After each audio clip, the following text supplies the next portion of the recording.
Tony Lavery, I met up with him a few times. He used to sing with the Armagh Mummers, of course, the Armagh Rhymers, and I met up with him a few times at the Corner House in Derry McCash. I actually heard that he was dead.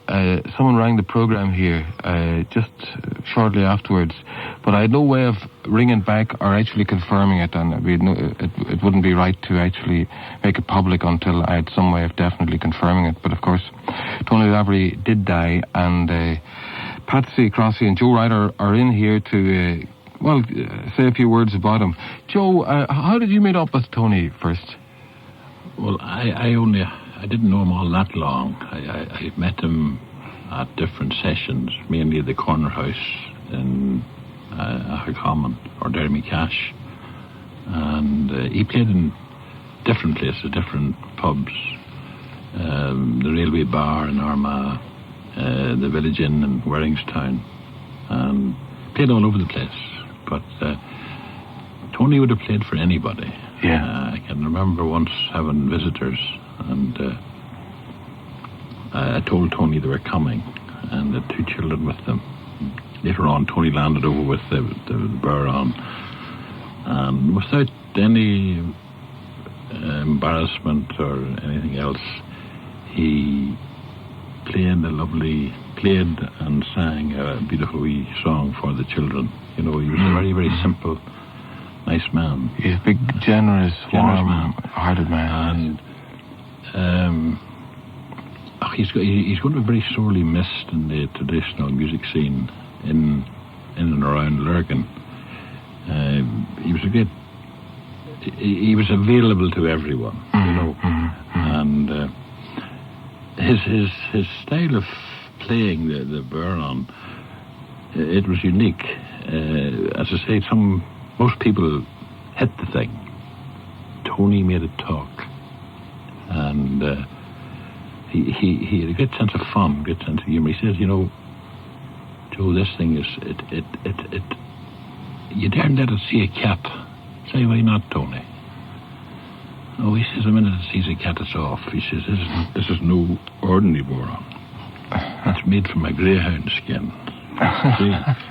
And stuff like that. But he made, as I say, he made it live. And he was an expert on the tin whistle, the violin, and he was also a poet.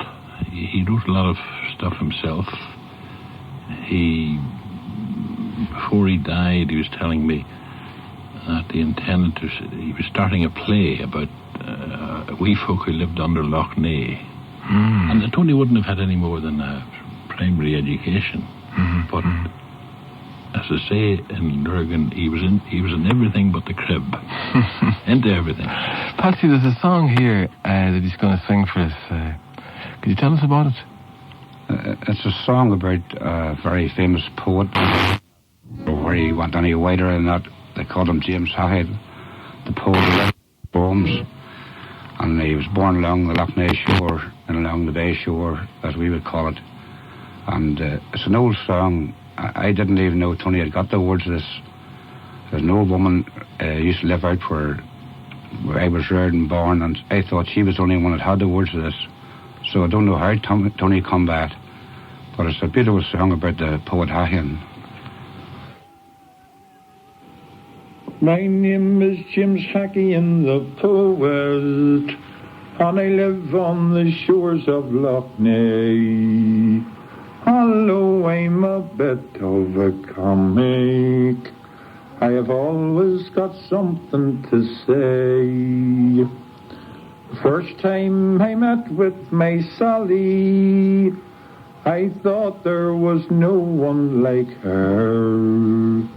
And I done my heart good for to meet her, and to walk all along the loch shore. When we were walking and talking, I'd give her a hold on the sly. She would break down with fits of laughing when she looked at my bonny green tie.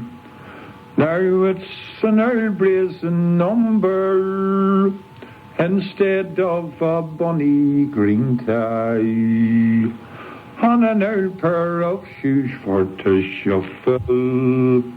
Let the weather be cold, water dry.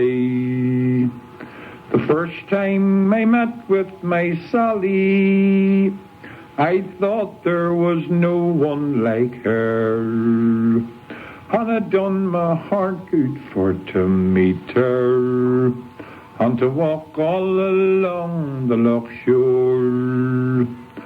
And when we were walking and talking, I'd give her a howl on the sly.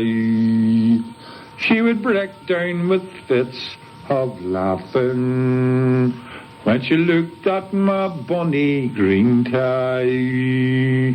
Ach, my name is James Hackian, the poet, and I live on the shores of Loch Ness. Hello, I'm a bit of a comic, for I've always got something to say. That was James Hackian, the poet, from Tony Lavery. And Tony Lavery died 4 weeks ago. What did he actually die of, Patsy? He had a lung disorder for a long time. He was very short of breath, and they thought they'd take him into hospital and operate on him, they'd be able to fix him up. But when they got it in, the complications set in, and he actually died of collapsed lung, or disorder of the lung anyway. It ended up it was fatal, which nobody suspected at all. They thought he was going in about a few weeks' time back in business again, but it didn't work out that way. I believe there was a great turnout at the funeral altogether. There was. The funeral was amazing. The local musicians came in and played in the chapel, and it would have gutted you. The pipes, the fiddle, the tin whistle. What's this? There was a harp there. But later on, out at the graveside, there was a group with a piper, a rave piper, and when it was all over, out of the crowd came this giant of a man, big fellow with black hair, black beard, and he recited the most wonderful poem about Tony. He had written it the night before. A fellow that Tony had only met once. This boy was from Cork, and he talked about Tony being a chieftain of the Lavery clan. I don't. Nobody has got me a copy of the thing yet, but it was beautiful, really nice. Great tribute to the man. There's a big concert coming up in celebration of his life as well. There've been a couple already, but there's one on next week in the corner house next Wednesday, but it's a complete sellout, I believe. That's at the corner house. Join Brecken, Shabeen, Deliverance, Folklore, and a host of other musicians in a tribute to the bard, the late Tony Lavery. And Wednesday, November the 7th. That's next Wednesday. But you say all the tickets are gone for that particular one, huh? True, Patsy. So I understand at the moment there's something like 400 tickets out for it, and I believe there's nowhere to be had. Right, yeah. Well, no doubt it'll be a great night and a great tribute to the memory of Tony Lavery. This is another song from him which was recorded by Adrian McParlin, as the first one was just sometime before he died. Master McGrath, of course, you couldn't have a Lurgan man without Master McGrath somehow. Here it is.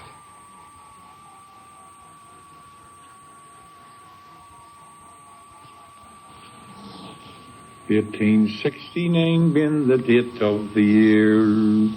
Those Waterloo sportsmen and more did appear, for to gain those great prizes and bear them a twa, never counting on Ireland and Master McGrath. On the 12th of December, that day of renown, McGrath and his trainer, they left Lurgan town.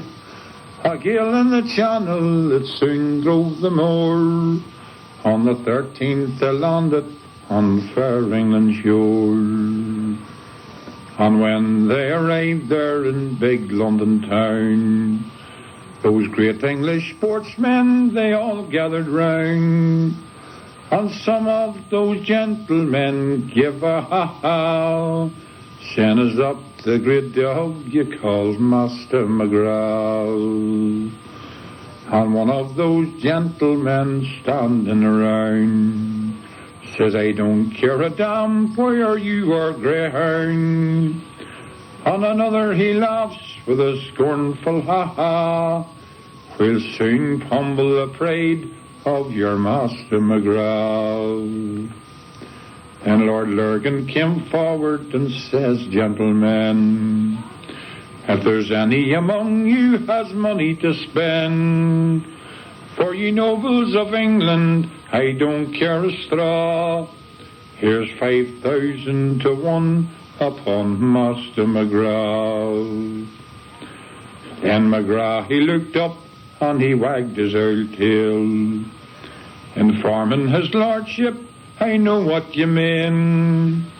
Don't fear noble Brownlow, don't fear them McGrath, for I'll tarnish their laurels, says Master McGrath.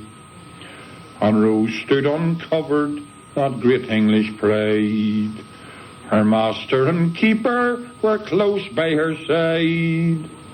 They have let her away, and the crowd cried hurrah, for the pride of all England and Master McGrath.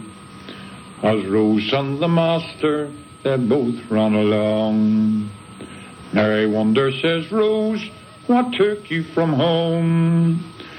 You should have stopped there in your Irish domains, and not again laurels on Albion's plains. Well, I know, says McGrath, we have wild heather bogs, but you'll find in old Ireland there's good men and dogs.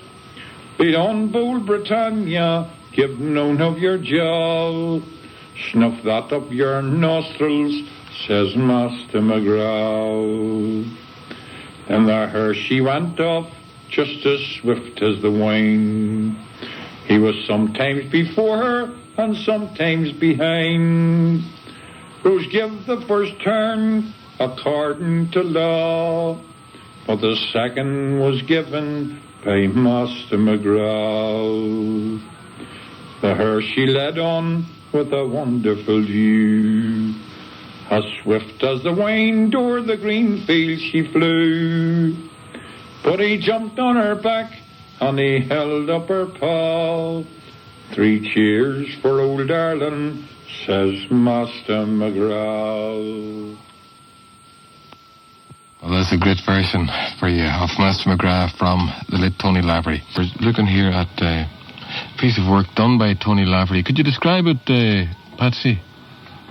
It's a horseshoe, or he set out to make a configuration of a session of music, and he started off with a horseshoe and a load of horseshoe nails, and he has made all the figures that you would get in a session, and they're all fitted into the nail holes in the shoe. You have the uilleann piper, the flute player, the boron drum, you have the banjo player and the concertina player. They're all fitted into the nail holes in the shoe, and he has also a great big guy here at the back with a lambeg drum, complete with the skin sides and all on it. The detail on it is very, very accurate, as you can see yourself. It's beautiful. It's a lovely Everything piece of on work. it is just made from horseshoe nails. All made from horseshoe nails. And it really is very professional looking. Sure is. That's a great keepsake. It's a work of art, there's no doubt about it. Joe Ryder, son of the late great Master Ryder. I've heard so much about the Master Ryder. Did he teach you too, Joe? He did. What sort of a teacher was he? Brilliant. Is that right? Brilliant. Not in the traditional sense. My mother was also a teacher, and she claimed that he never would see the end of his days, that he would get to run. For instance, he gave a lot of time to music, to poetry, to reading, and he wasn't too keen on marking composition books. Or he claimed that a mark on a child's work was tantamount to an assault. That was his excuse for not marking them. And inspectors in those days wanted plenty of red marks. Ink on it. But no, he didn't see it that way. He was a wonderful teacher. My mother would have been in the traditional mould. Inspectors loved coming into her, but they loved talking to my father. He was well before his time. I mean, I consider, having taught for a long time myself, that the wrong things are taught in school today. But my father had the right idea. So he had some ideas long before his time, and I have very fond memories of him. He was a marvellous man. He had time for people of all shapes and sizes. He could talk to the bishop as well as he could talk to the boys in the bookies, you know. Yes. Great character. He was a great songwriter too, and I'd love to maybe try to get a song from you. We were speaking to James, or rather Joe Ryder and Patsy Crossey before the news, and I've been trying to persuade Joe Ryder to give us a song here. And I always heard that the best singers are the ones that are the hardest to persuade. Your father wrote a lot of songs too, didn't he? He did. I suppose his best known one was Give Me Tyrone, and there's a good story with it. He was putting Charlie Devlin over a programme for a broadcast, a BBC broadcast, and they were running out of material. So Charlie says, "Master, there aren't many traditional songs about Tyrone." So the master says to Charlie, "We'll soon remedy that." And he sat down and he wrote the following within a very short time. And it was Charlie sang it on the Wilfred Pickles Have a Go programme. You're not old enough to remember that. I heard them talking about it though. It went out from Cookstown, and I still have the receipt. He got 8 guineas royalties, and for the programme was repeated sometime later. Yeah. With another 4 guineas for the repeat. I still have the receipts. My goodness. Anyway, I'll try and I'll try and sing a bit of this. But I'm waiting for the Ryder household to empty in Lurgan. They're probably all out in the street by now. But anyway, here goes.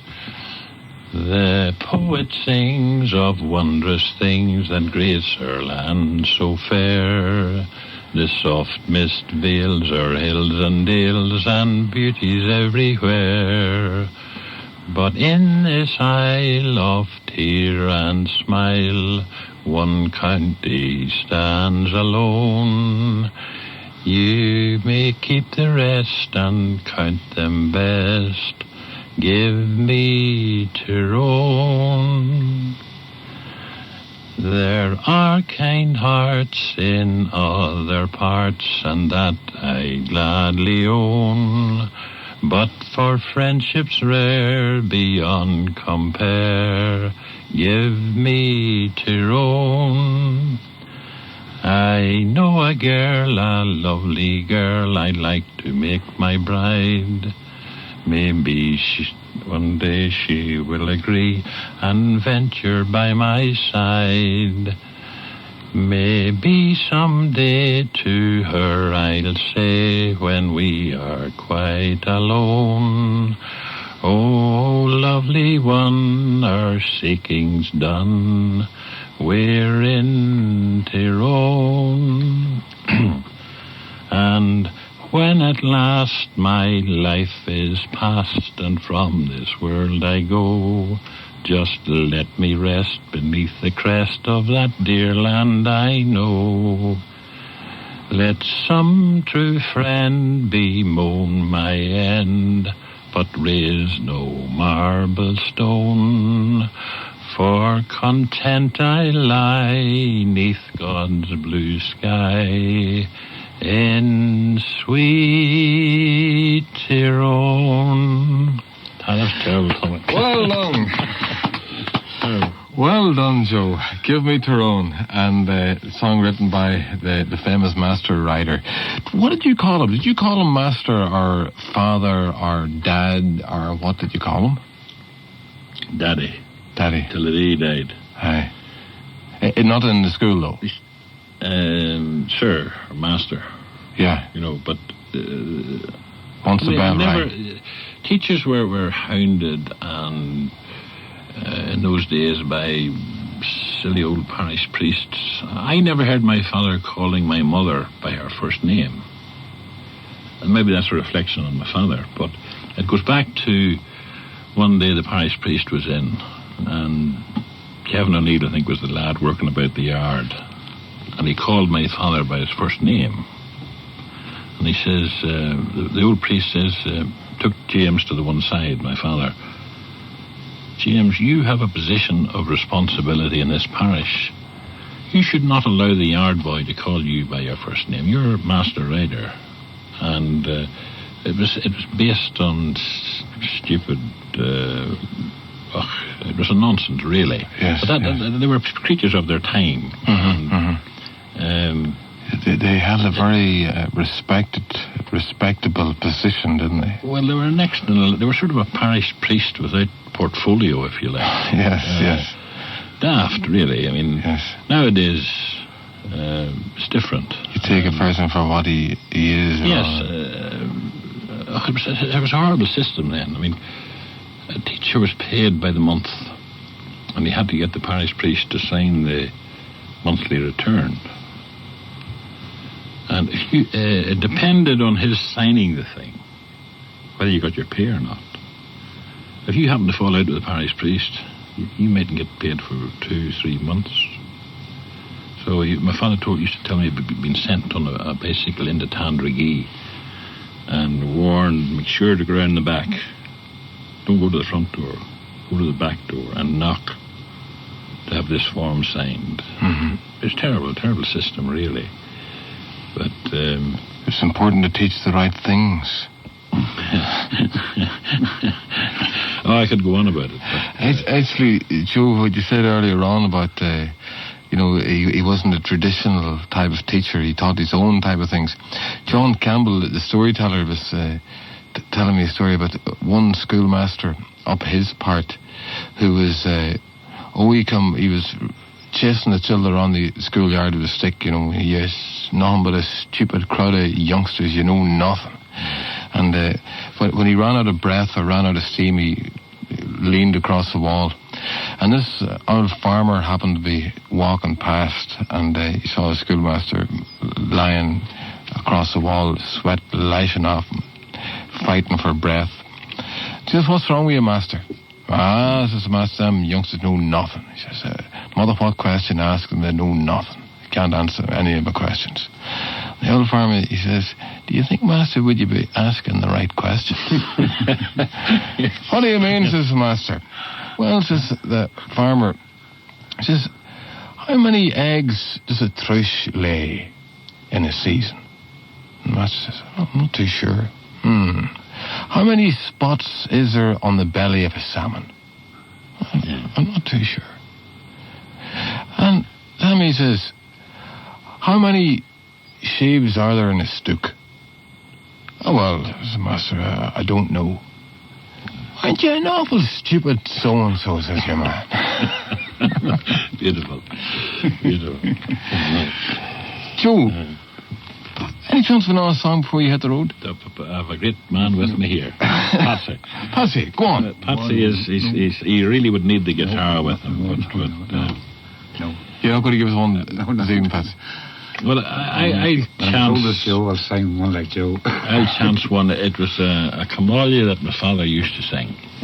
I may not have it all right, but I'll give you a bit of it anyway. Great. You've been so nice to us, Tommy. It's a pleasure to be here. It's my pleasure, Joe. It's a pleasure to pay tribute to Tony Lavery, who surely will be sorely missed. But anyway, this was a Kamali called "Please Drive on the Cart." Oh, come all ye roving bachelors who want to take a wife. I'd have ye be most careful of changing of your life. For women, they are such wily things and drive you swift to woe. So think well, all ye bachelors, before you further go.